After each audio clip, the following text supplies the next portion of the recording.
Hello everyone. Last लेक्चરની અંદર આપણે કુલમના નિયમ પર આધારિત અમુક દાખલાઓની ચર્ચાઓ કરી અને સાથે સાથે વીજભારનું જે પ્રેરણ છે એ વીજભારનું પ્રેરણ કેવી રીતે થાય અને એના સાથે વિદ્યુત બળને આપણે કેવી રીતે સાંકળી શકીએ એના પર આધારિત પણ દાખલાની ચર્ચાઓ કરી છે। આજે પણ આપણે થોડાક એ પ્રકારના દાખલાઓની ચર્ચાઓ કરીશું। સૌપ્રથમ આપણે જે સ્વાધ્યાયનો 1.11મો દાખલો જોઈએ। ક્વેશ્ચન એ, ઊન સાથે ઘસેલા એક પોલિથીન ટુકડા પર 3 × 10⁻⁷ કુલમ ઋણ વિદ્યુતભાર છે। સ્થાનાંતરિત થયેલા ઇલેક્ટ્રોનની સંખ્યા શોધો। તેઓ શાના પર સ્થાનાંતરિત થયા છે તે જણાવો। તો અહીં ઊન સાથે જો એક પોલિથીન છે એના ટુકડાને ઘસવાથી એના ઉપર 3 × 10⁻⁷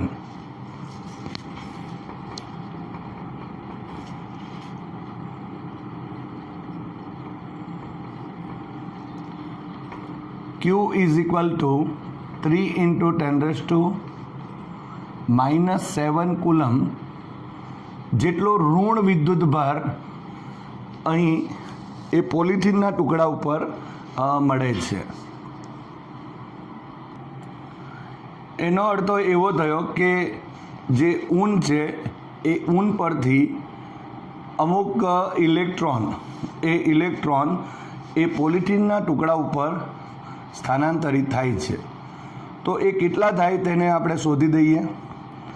એનો મતલબ કે પોલિથીન ઉપર જેટલા ઇલેક્ટ્રોન ઋણ વીજભારિત ઇલેક્ટ્રોન હશે એટલા જ ઇલેક્ટ્રોન ઊન પરથી પોલિથીન ઉપર સ્થાનાંતરિત થયેલા કહેવાશે। એટલે સૌપ્રથમ આપણે પોલિથીન પરના જે ઋણ વીજભાર છે એના લીધે એના ઉપર કેટલા ઇલેક્ટ્રોન સ્થાનાંતરિત થયા તે આપણે શોધી દઈએ।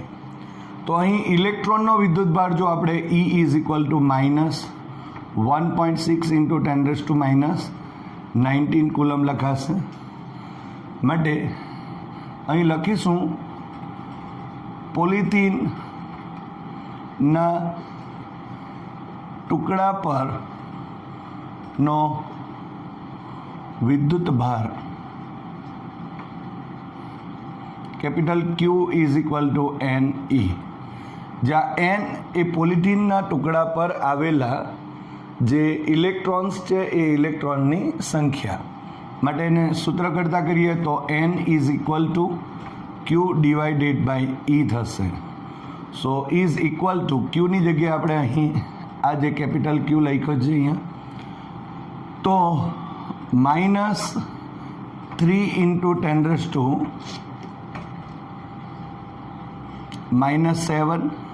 અને ડિવાઇડેડ બાય -1.6 × 10⁻⁹ સો અહીં 10⁻⁻⁻⁻⁻⁻⁻⁻⁻⁻⁻⁻⁻⁻⁻⁻⁻⁻⁻⁻અંશમાં જશે એટલે પ્લસ થયા અને 10⁻⁷ સો અહીં 10⁻12 થશે। હવે 3 ડિવાઇડેડ બાય આપણે 3 ડિવાઇડેડ બાય 1.6 કરીશું calculation. So 1.875 × 10⁻12। So N is approximately equal to 2 × 10⁻12। આટલા ઇલેક્ટ્રોન એ ઊન પરથી જે પોલિથીનનો જે ટુકડો છે એના ઉપર સ્થાનાંતરિત થતા ઇલેક્ટ્રોનની સંખ્યા કહેવાશે। એટલે અહીં લખી શકીએ કે ઊન પરથી પોલિથીન પર સ્થાનાંતરિત થતા ઇલેક્ટ્રોનની સંખ્યા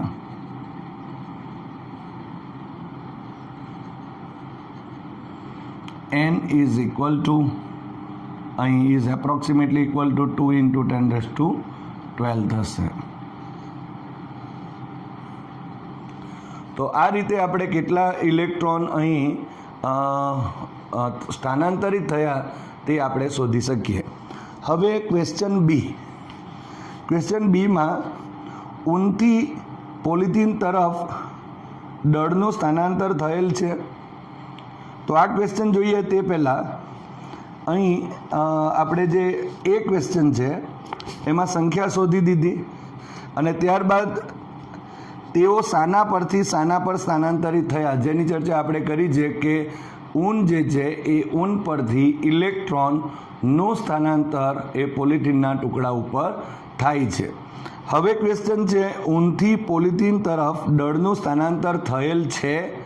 તો હા, સ્થાનાંતર થયેલ છે આપણે લખી શકીશું અને ત્યારબાદ કેટલું છે એ પણ આપણે મેળવીએ. કારણ કે ઊન પરથી જેટલા ઇલેક્ટ્રોન પોલિથીનના ટુકડા ઉપર જશે એટલા ઇલેક્ટ્રોન જેટલું દળ, એના ઇલેક્ટ્રોન જેટલું દળ એ ઊન પર ઘટશે અને પોલિથીનનો જે ટુકડો છે એના ઉપર વધશે, આપણે એમ કહી શકાય. એટલે અહીં લખી શકાશે કે ઊનથી પોલિથીન તરફ દળનું સ્થાનાંતર થયેલ છે. તો હા, આપણે લખી શકીશું. ક્વેશ્ચન આ એ છે અને અહીં આપણે બી લખીશું.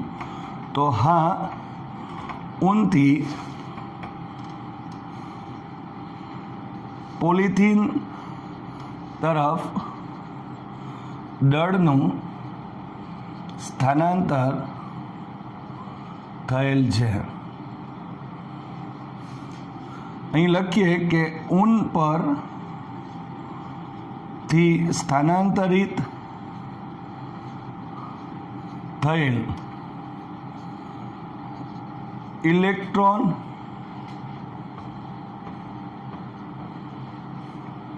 ને લીધે દળ ઘટશે અને પોલિથીન પર એટલું જ દળ વધશે. એટલે અહીં લખી દઈએ પોલિથીન ના દળમાં થતો વધારો. તો અહીં આપણે એને કેપિટલ એમ લખી દઈએ is equal two mass of electron M E લખીશું અને એની સંખ્યા એન જેટલા અહીં જાય છે. તો માસ ઓફ ઇલેક્ટ્રોન 9.1 × 10⁻31 કિલોગ્રામ. અહીં પણ આપણે લખી દઈશું માસ ઓફ ઇલેક્ટ્રોન 9.1 × 10⁻31 કિલોગ્રામ જેટલું થશે અને ઇન્ટુ અહીં 1 પોઈન્ટ, આપણે અહીં ઇઝ એપ્રોક્સિમેટ લીધેલું છે પણ એકચ્યુઅલ વેલ્યુ અહીં 1.875 × 10⁻12 સો ઇઝ ઇક્વલ ટુ ઇન્ટુ 10⁻⁻ અહીં 19 થશે. આ 10⁻31 છે અને આ 10⁻12 છે. હવે આપણે કેલ્ક્યુલેશન કરી નાખીએ. તો 9.1 × 1.875 is equal to 17.0625. સો અહીં એક દશાંશ ચિહ્ન ડાબી બાજુ લઈએ તો 1.70625 ઇન્ટુ 10⁻⁻, અહીં +1 એટલે 10⁻18 થશે. સો અહીં કેપિટલ એમ આટલા કિલોગ્રામ જેટલો દળમાં વધારો થશે. એટલે અહીં એમ કહી શકાય કે ઊન છે એ ઊન પર આ 1.70625 × 10⁻18 કિલોગ્રામ જેટલું દળ ઘટે છે જ્યારે અહીં જે પોલિથીન છે એના ટુકડા ઉપર જે આટલું દળ એટલે કે 1.70625 × 10⁻18 કિલોગ્રામ જેટલું દળમાં વધારો થશે. હવે સ્વાધ્યાયનો 1.12મો દાખલો જોઈએ. ક્વેશ્ચન એ, કોપરના અલગ કરેલા બે ગોળાઓ એ અને બીના કેન્દ્રો વચ્ચેનું અંતર 50 સેન્ટીમીટર છે. જો દરેક પરનો વિદ્યુતભાર 6.5 × 10⁻7 કુલમ હોય તો તેમની વચ્ચે પરસ્પર લાગતું અપાકર્ષણનું બળ કેટલું હશે? અહીં એ અને બી વચ્ચેના અંતરની સરખામણીએ તેમની ત્રિજ્યાઓ અવગણી શકાય તેવી છે. એટલે આપણે અહીં આ જે ગોળાઓ છે તે ઘણા નાના લીધા છે અને આપણે બિંદુવત વિદ્યુતભારની વ્યાખ્યા આપેલી ત્યારે પણ જે કીધું હતું કે બિંદુવત વિદ્યુતભાર એટલે જે પદાર્થ છે એના જે પરિમાણ હોય એ રેખીય પરિમાણ એના અંતર કરતાં ઘણા નાના હોય તો એને આપણે બિંદુવત વિદ્યુતભાર તરીકે લઈ શકાય. અહીં પણ આપણને એ અને બી જે ગોળાઓ છે એની ત્રિજ્યાઓ ઘણી નાની આપી છે, અવગણી શકાય તેવી, એટલે આપણે એને બિંદુવત વિદ્યુતભાર તરીકે લઈ શકીએ અને એના માટે કુલમના નિયમનો ઉપયોગ કરી શકીશું. અહીં બંને જે ગોળાઓ છે એ બંને ગોળાઓ વચ્ચેનું અંતર એ 50 સેન્ટીમીટર આપેલ છે અને બંને જે વિદ્યુતભારો છે એ સમાન મૂલ્યના છે અને 6.5 × 10⁻7 કુલમ જેટલો એનો વિદ્યુતભાર છે. તો સૌપ્રથમ અહીં અપાકર્ષી બળ લાગશે, સજાતીય વિદ્યુતભારો છે એટલે, અને એના લીધે આપણે પહેલાં બળ શોધી દઈએ. ત્યાર પછી ક્વેશ્ચન બી છે કે જો આ દરેક ગોળા પરનો વિદ્યુતભાર બમણો કરવામાં આવે અને તેમની વચ્ચેનું અંતર એ જો અડધું કરવામાં આવે તો કેટલું અપાકર્ષી બળ લાગશે? એટલે કે ધારો કે આપણે અહીં જે વીજભાર આપેલો છે એના કરતાં વીજભારને આપણે બમણો કરી દઈએ અને અંતર જે છે તે અડધું કરી દઈએ તો એમના વચ્ચે લાગતું બળ કેટલું છે એ પણ આપણે શોધવાનું છે. તો સૌપ્રથમ આપણને આપેલી જે માહિતી છે તે અહીં લખી દઈએ. તો small R is equal to અહીં 50 સેન્ટીમીટર લખીશું એટલે ઇઝ ઇક્વલ ટુ 50 × 10⁻, અહીં 2 થશે metre. So R is equal to 5 × 10⁻1 metre થશે. અહીં એક આ કેન્સલ આઉટ થશે. હવે ક્યુ લઈ લઈએ તો ક્યુ ઇઝ ઇક્વલ ટુ 6.5 × 10⁻7 કુલમ જેટલું આપેલ છે. અહીંયા કે લખીશું કે is equal to 9 × 10⁹ SI. SI it means કે ન્યૂટન મીટર સ્ક્વેર પર આપણે કુલમ સ્ક્વેર લખીશું. અહીં સૌપ્રથમ આપણે બળ શોધવાનું છે, અપાકર્ષી બળ, અને એ જે અપાકર્ષી જે બળ છે એનું મૂલ્ય આપણે કે Q1 Q2 / R² પરથી આપણે શોધી દઈશું અને ત્યારબાદ આપણે વીજભારને બમણું કરીશું અને ત્રિજ્યાને અડધી કરીને પણ એક બળ જે છે તે કેટલું છે તે શોધીએ. અહીં લખીએ ગોળા એ અને ગોળા બી પરના વિદ્યુતભારો ને લીધે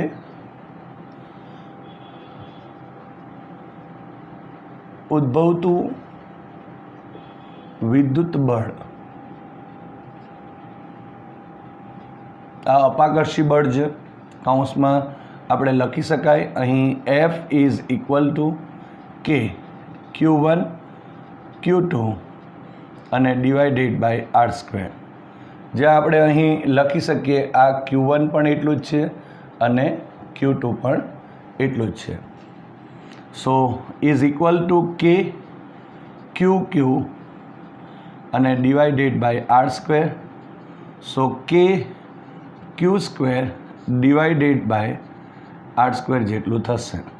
સો ઇઝ ઇક્વલ ટુ અહીં 9 × 10⁹ into 6.5 into 10⁻⁷ whole square and divided by r is equal to 5 into 10⁻⁻1 અને whole square થશે.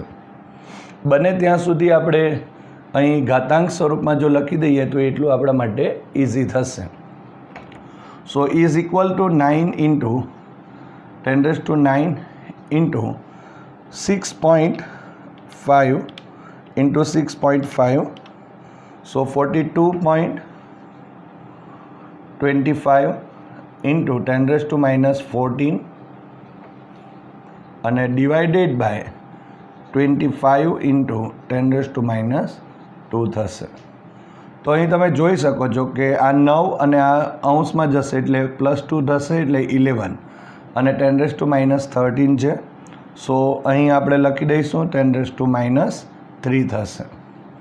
આ 10⁻14 અને આ 10⁻11 થયા. સો 10⁻3 થશે. હવે કેલ્ક્યુલેશન કરીશું. 42.25 into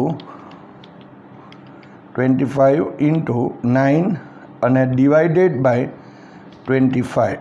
so is equal to અહીં 15.21 આપણને મળે છે. તો અહીં ઇન્ટુ 10⁻³ આટલા ન્યૂટન બળ થશે. હજુ આપણે અહીં એક દશાંશ ચિહ્ન આ તરફ લઈ લઈએ તો F ઇઝ ઇક્વલ ટુ 1.521. દશાંશ ચિહ્ન ડાબી બાજુ છે 10⁻+1 થશે. સો ઇન્ટુ 10⁻2 થઈ જશે. સો આટલા ન્યૂટન અહીં વિદ્યુત બળ મળે છે.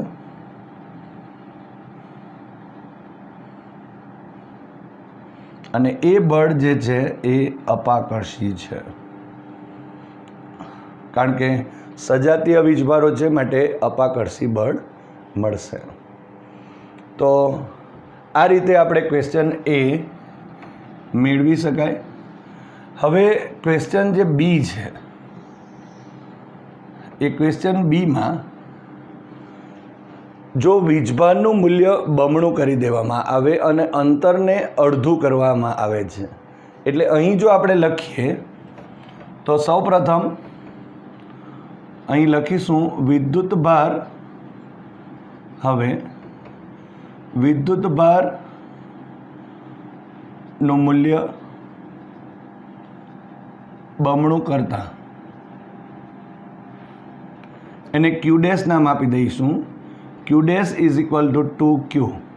So is equal two 2 into 6.5 into 10⁻⁷ coulomb. So Q' is equal to 6.5 into 2, સો 13 થશે. સો 13 into 10⁻⁷ કુલમ. હજુ એક દશાંશ ચિહ્ન આ તરફ લઈએ તો Q' is equal two 1.3 into 10⁻6 coulomb થશે. હવે અંતર અડધું કરવામાં આવે છે. હવે બંને ગોળાઓ વચ્ચેનું અંતર અડધું કરતા સ્મોલ r' નામ આપીશું. Is equal two r/2.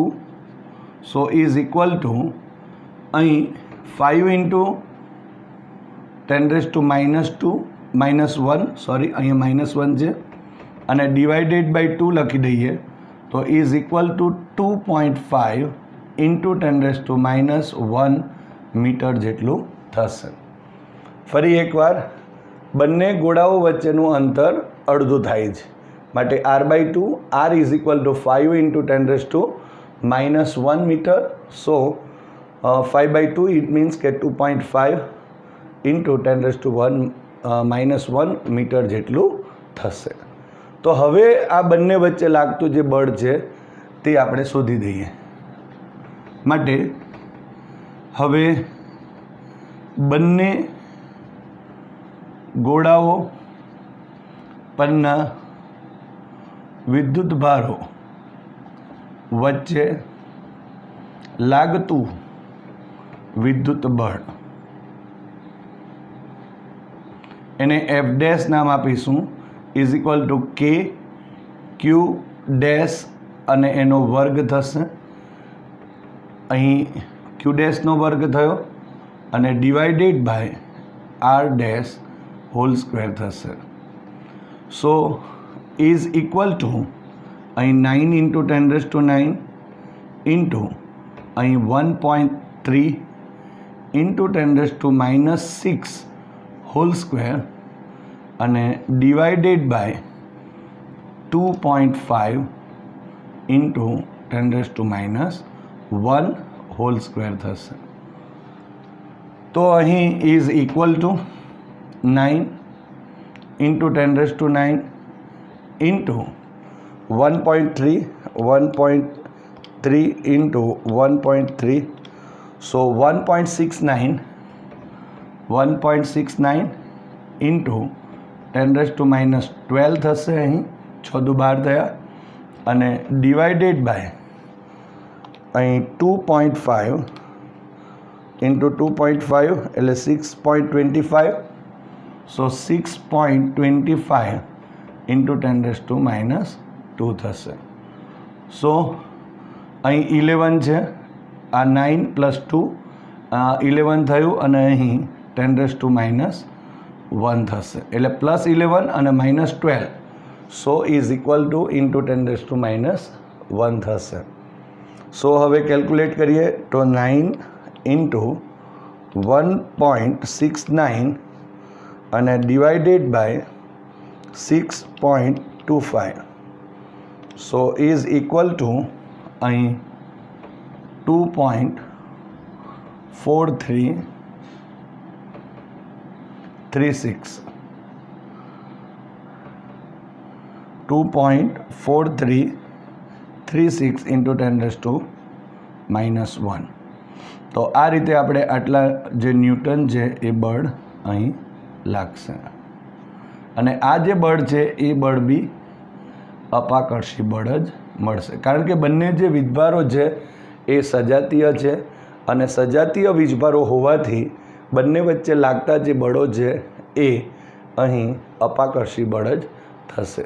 તો આ રીતે આપણે જો વીજભારમાં ફરક કરીએ અને અંતરમાં ફરક કરીએ તો પણ જોઈ શકાય છે કે એના બળમાં આપણને જે ડિફરન્સ છે તે જોવા મળે છે. તો આ રીતે કુલમના નિયમનો ઉપયોગ કરી અને આપણે અહીંયા જે વીજભારો વચ્ચે લાગતું જે વિદ્યુત બળ છે એના મૂલ્યો આપણે શોધી શકાશે. હવે સ્વાધ્યાયનો 1.13મો દાખલો જોઈએ. ધારો કે સ્વાધ્યાય 1.2માંના બંને ગોળાઓ એક સમાન માપના છે. ત્રીજો તેમના જેવો જ પણ વીજભાર રહિત ગોળો પ્રથમ ગોળા સાથે સંપર્કમાં લાવી ત્યારબાદ બીજા ગોળા સાથે સંપર્કમાં લાવી તે બંનેથી દૂર કરવામાં આવે છે. હવે એ અને બી વચ્ચે નવું અપાકર્ષણ બળ કેટલું હશે? તો સૌપ્રથમ અહીં આપણને જે સ્વાધ્યાયનો 1.12મો દાખલો છે એની અંદર આપેલ જે વિગતો છે, દાખલા તરીકે કોપરના અલગ કરેલા બે ગોળાઓ એ અને બીના કેન્દ્રો વચ્ચેનું અંતર એ 50 સેન્ટીમીટર છે અને જો દરેક પરનો વિદ્યુત ભાર 6.5 ઇન્ટુ 10⁻7 કુલમ હોય તો, એટલે કે અહીં વીજભાર આપેલો છે અને એ જે વીજભાર છે એ 6.5 ઇન્ટુ 10⁻7 કુલમ જેટલો વિદ્યુત ભાર આપેલો છે. તો એ વિગતો આપણે પહેલાં લઈ લઈએ. હવે અહીં જે આ દાખલાની અંદર આપણે વીજભારનું જે પ્રેરણ છે એની ચર્ચા કરીશું. આપણે એક દાખલો આ પ્રકારનો ગણેલો જ છે, પણ તે દાખલાની અંદર આપણા પાસે બે ગોળાઓ હતા. એમાં એક ગોળા સાથે સી ગોળાનો સંપર્ક કરાવેલો હતો અને બીજા બી ગોળા સાથે બીજો એક વીજભાર રહિત ગોળા ડીને સંપર્કમાં કરાવેલો હતો, અને ત્યાર પછી જે વિદ્યુત બળ મળતું હતું એ શોધવાનું છે. અહીં આપણે જે વીજભારિત ગોળાઓ જે છે એની સાથે સૌપ્રથમ એક ગોળા સીને લેવામાં આવે છે, તેને એ સાથે સંપર્કમાં કરાવવાનો છે, ત્યાર પછી અલગ કરી દઈશું એટલે એના ઉપર વીજભારનું વિતરણ થશે. એ જે વીજભારિત થયેલો જે ગોળો સી છે એને ફરી પાછા આપણે ગોળા બી સાથે સંપર્કમાં લાવવાનો છે, અને ત્યાર પછી જે વીજભારનું વિતરણ થાય તો તે વીજભારના વિતરણ થયા બાદ એ બંને ગોળા એ અને ગોળા બી જે છે એના ઉપરના વીજભારને અનુસાર એનું વિદ્યુત બળ કેટલું છે તે આપણે શોધવાનું છે. તો સૌપ્રથમ આપણે અહીં વિદ્યુત ભાર લખી દઈએ. તો અહીં જો આપણે પહેલા ગોળા ઉપર જો ક્યુ એ નામ આપી દઈશું, ક્યુ બી નામ આપી દઈએ, ઇઝ ઇક્વલ ટુ જો ક્યુ કહીએ તો is equal to 6.5 into 10⁻⁻7 coulomb જેટલું છે. અહીં બંને ગોળાના કેન્દ્રો વચ્ચેનું અંતર R is equal to 50 centimetre is equal to આપણે અહીં 5 ઇન્ટુ 10⁻1 મીટર જેટલું લખી શકાશે. આ K is equal to 9 into 10⁹ newton metre square પર કુલમ સ્ક્વેર લખાશે. તો હવે અત્યારે જો આપણે કહીએ તો બંને ગોળા ઉપરનો વિદ્યુત ભાર ક્યુ જેટલો છે અને તે છે 6.5 ઇન્ટુ 10⁻7 કુલમ જેટલો. હવે અહીં આપણે આકૃતિ દ્વારા થોડું સમજીએ એટલે ખ્યાલ આવશે, પછી વાક્ય રચના આપણે લખી દઈએ. ધારો કે અહીં આ ગોળો એ છે, એના ઉપર આપણે એક ધન વીજભાર આપણને આપેલો છે, તો આ વીજભાર અહીં આપેલ છે અને એક ક્યુ જેટલો વિદ્યુત ભાર છે. અને બીજો ગોળો જે છે એ ગોળો સી, આ સી ગોળા ઉપર કોઈ પણ પ્રકારનો વિદ્યુત ભાર નથી. એનો અર્થ એમ થયો કે એનો ટોટલ જે વિદ્યુત ભાર છે એ અહીં ક્યુ જેટલો થશે. એટલે અહીં 0 એટલે કે ક્યુ પ્લસ 0 ઇઝ ઇક્વલ ટુ અહીં ક્યુ જેટલો થશે. એટલે તંત્રનો કુલ વિદ્યુત ભાર આપણને મળી ગયો. હવે આ બંને ગોળાને એકબીજાના સંપર્કમાં લાવીએ છીએ, એટલે કે આ ગોળો એ છે, આ ગોળો સી છે. બંનેના પરિમાણો સરખા છે એટલે સમાન વીજભાર વિતરિત થશે, આ એ અને અહીંયા સી. માટે અહીં જે વીજભાર છે એ હવે વીજભાર અહીં જો કહીએ તો અડધો અડધો વહેંચાશે. અહીંયા તો અડધો અડધો વહેંચાશે. ઇટ મીન્સ કે અહીં Q/2 જેટલો થશે, અહીં પણ Q/2 જેટલો થશે. એટલે બંને ઉપરનો જે વિદ્યુત ભાર હતો એ ટોટલ Q જેટલો, એમાંથી Q/2 અને Q/2 જેટલો થશે. એટલે ગોળા એ પર હવે અહીં જો લખીએ તો ગોળા હવે બંનેને અલગ કરી દઈએ તો આ ગોળા એ પરનો વિદ્યુત ભાર તો Q/2 જેટલો છે, અને ગોળા સી પરનો વિદ્યુત ભાર અલગ કરી દીધા છે અને એના ઉપરનો વિદ્યુત ભાર Q/2 જેટલો થશે. એટલે અહીં આપણે કહી શકાય કે અહીં Q/2 છે, અહીં પણ Q/2 જેટલો છે. તો અહીં લખીએ કે વિદ્યુત ભારિત ગોળા એ સાથે વિદ્યુત ભાર રહિત ગોળા સીનો સંપર્ક કરાવતા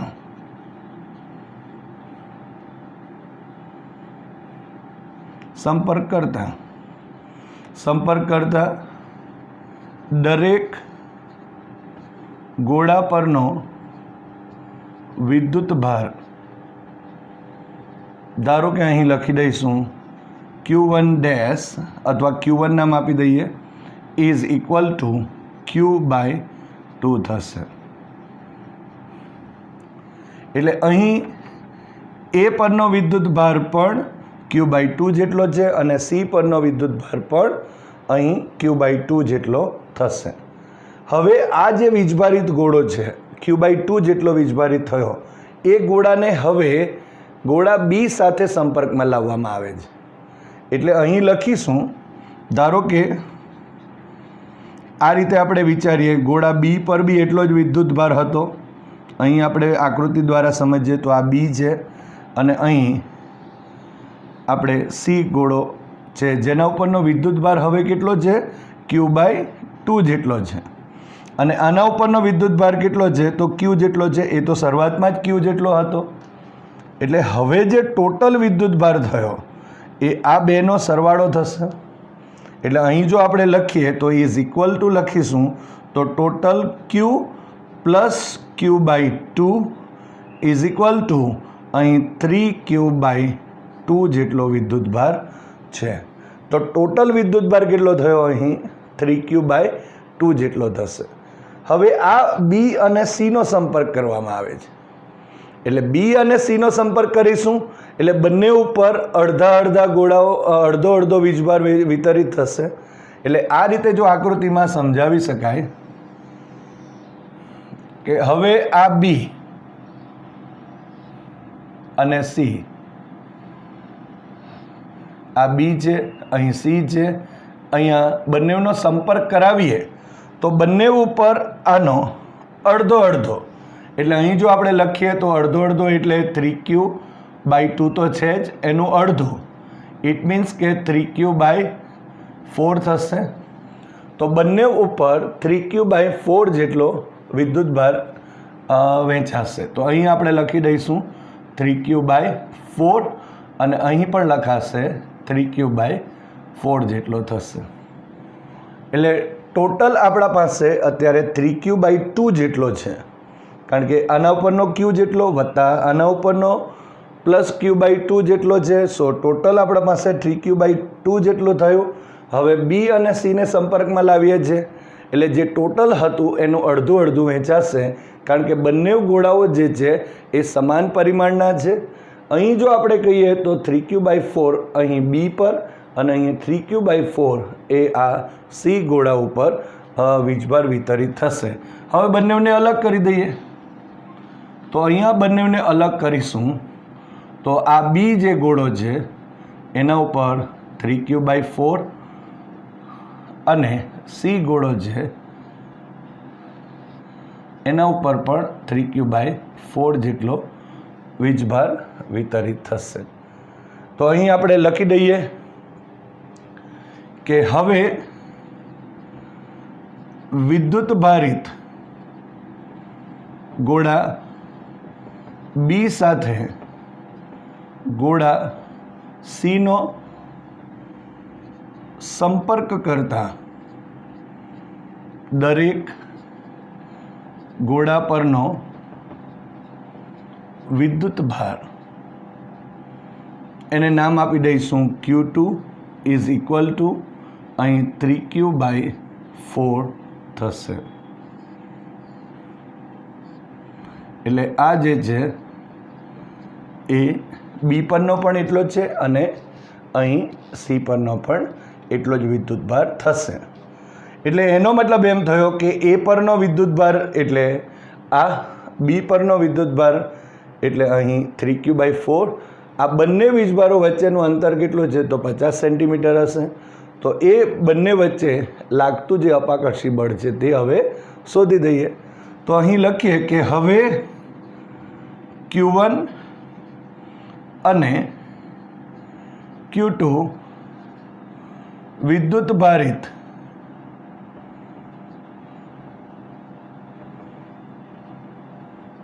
ગોળાઓ એ અને બી વચ્ચે લાગતું વિદ્યુત બળ, એને નામ આપી દો F' ઇઝ ઇક્વલ ટુ અહીં KQ1 Q2 અને ડિવાઇડેડ બાય અહીં R² થશે. સો ઇઝ ઇક્વલ ટુ કિંમત મૂકી દઈએ તો કે Q1 એટલે Q/2, Q2 એટલે 3Q/4 અને divided by R². So is equal to અહીં આ 4 દુ 8 નીચે આવી જશે અને 3 તો 3/8 અને ઇન્ટુ કે Q ઇન્ટુ Q એટલે Q², આ Q ઇન્ટુ Q એટલે Q² થયું અને ડિવાઇડેડ બાય R² થશે. સો કિંમત એડ કરી દઈએ તો 3 ઇન્ટુ કેની કિંમત 9 into 10⁹ into Q is equal to 6.5 into 10⁻7 whole square થશે અને divided by 5 into 10⁻1 whole square થશે અને નીચે આ 8 છે તે. એટલે હવે આપણા પાસે કેલ્ક્યુલેશન કરીશું. અહીંયા 10⁻1 હોલ સ્ક્વેર એટલે -2 થયું, એ ઉપર જશે એટલે 10⁻2 અને આ 9 એટલે 9 ને 2 11 થયા અને આ 7 દુ 14 થશે. એટલે અહીં જો કેલ્ક્યુલેશન કરીએ તો ઇન્ટુ 10⁻³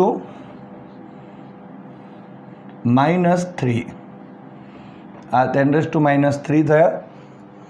હવે 3 ઇન્ટુ આ 3 ઇન્ટુ 9 ઇન્ટુ 6.5 ઇન્ટુ 6.5 બે વખત વર્ગ છે એટલે ડિવાઇડેડ બાય 8 આ અને ડિવાઇડેડ બાય 5નો વર્ગ એટલે 25 કરીશું તો ઇઝ ઇક્વલ ટુ અહીં 5.7375. સો F dash is equal two આટલા ન્યૂટન થશે. તો આ જે બળ છે એ આપણને અહીં આટલું મળે છે. ફરી એકવાર કેલ્ક્યુલેશન કરી દઈએ તો 9 into 3 into 6.5 into 6.5 divided by 8 અને divided by 25. So is equal to 5.70375 into 10⁻³ અહીં 3 ન્યૂટન જેટલું થશે. તો આ રીતે જ્યારે પણ કેલ્ક્યુલેટરનો ઉપયોગ આપણે કરીએ છીએ, આપણે આગળ પણ ચર્ચાઓ કરી છે કે 2 વખત એનું કેલ્ક્યુલેશન કરવાનું કે જેના લીધે આપણે જવાબમાં શ્યોર થઈ જઈએ. તો આ રીતે આપણે અહીં જે વીજભારનું જે પ્રેરણ છે તે અને વિદ્યુત બળ ની સાથે સાંકળતો જે દાખલો છે તે આપણે અહીં ગણ્યો છે.